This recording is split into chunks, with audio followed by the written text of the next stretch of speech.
Hi again. Hope you're okay. Hope you've had a good morning, good afternoon, whatever time of the day you're watching this video. Good evening. So far, I told you on my last video that a couple of things that I'd achieved since losing the weight that I really honestly never thought I would achieve.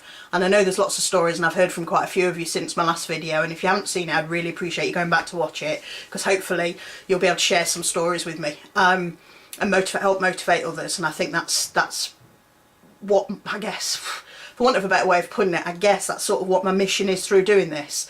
It also helps me stay motivated because it's a record of where my weight loss is going.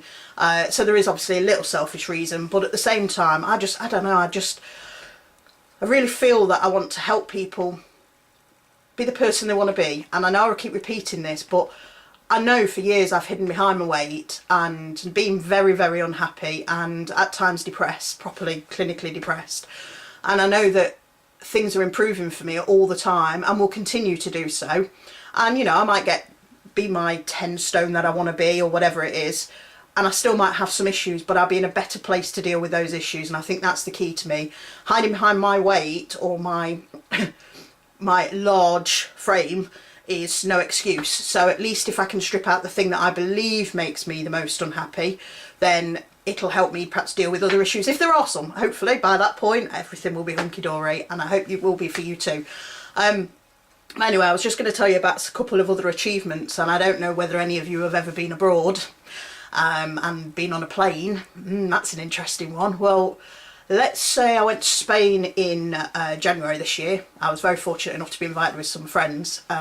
Something that I have to say I wouldn't have done had I not been in the place I'm at now. Every single January they go away for a girly weekend, and every single January pretty much, although I haven't been for the last two, and there'll be a reason behind that, I've been invited every time. They've been to Tallinn, they've been to Poland, they've been to Austria, they've been to Marrakesh, etc. And every time I've found some reason why I couldn't go, be it work, be it finance, whatever it is, but every single time without exception I've made an excuse for not going. And the real excuse for not going is because I didn't want to sit on the plane with them, I didn't want to get changed because obviously there was 8 women and I would have had to share a room with someone, and I didn't want all that embarrassment. Of course, going to somewhere like Marrakesh, you would have had to wear shorts and a t-shirt, or you'd have been boiling, and I just didn't want to face any of that. So I'm very pleased to say this year was the first year I went to Spain, and I'm so glad I did. It was an absolutely brilliant week, but my proudest moment was actually sitting on the plane and being able, for the first time since I started flying at 24, that I've been able to fasten the seatbelt. And I can't even begin to tell you. If there was a tannoy nearby, I would have announced it. There was this much spare, you know, which for many people is probably not a lot, and you might be starting from a place where there's this much spare. But for me, that was just huge. Usually I'm there with my shirts covering up the belt, or the fact that I haven't fastened it, which I have to say I've flown several times and not asked for an extender, which is pretty dangerous.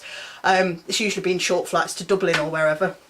But it felt so good, and I was so elated. In fact, that's probably the fact that I've shared with most people since getting back from Spain, I would think, is yes, Spain was brilliant and I met some really nice people and I had a really great time, but being able to fasten that seatbelt and not be embarrassed and not needing to press the button and ask for an extender belt was just out of this world. And I know it might seem a little thing, but if anybody's been anywhere near that thought, you will know what I'm talking about.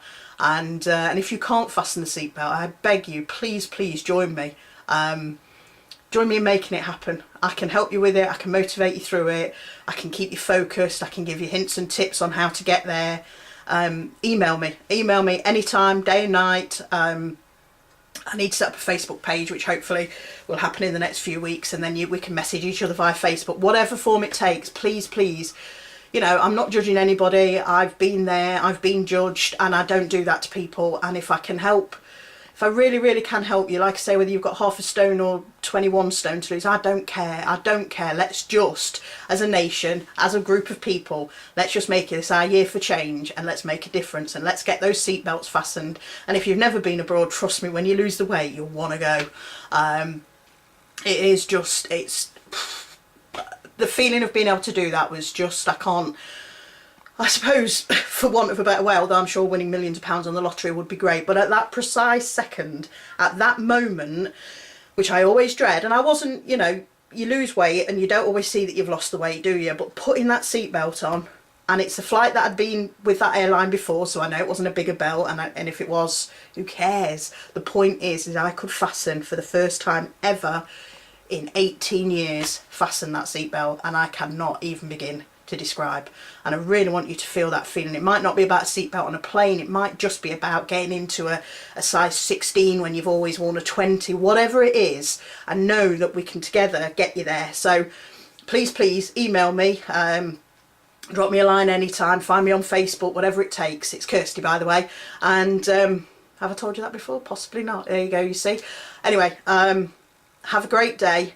Look forward to the next thing that you can do that you've not been able to do before, and I'll tell you about a couple more things. And I know this is very much about me, but I will start sharing stories that other people have shared with me, with their permission, of course. I wouldn't dream of putting anybody's story out there unless they've said you can.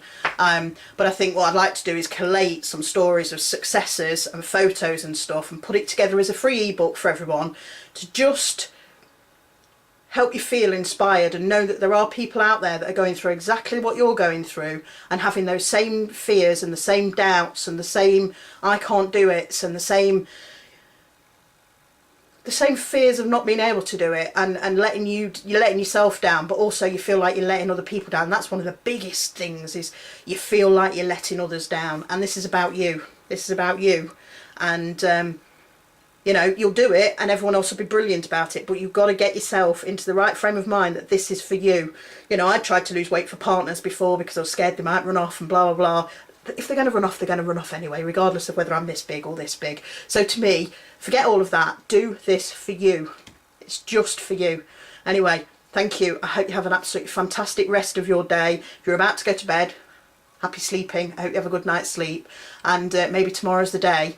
Maybe tomorrow's the day that you make a difference and you put your hands on that keyboard and you drop me a line, and let's see what I can start doing to help you. Anyway, take care everybody, and speak to you very soon. Thanks. Bye.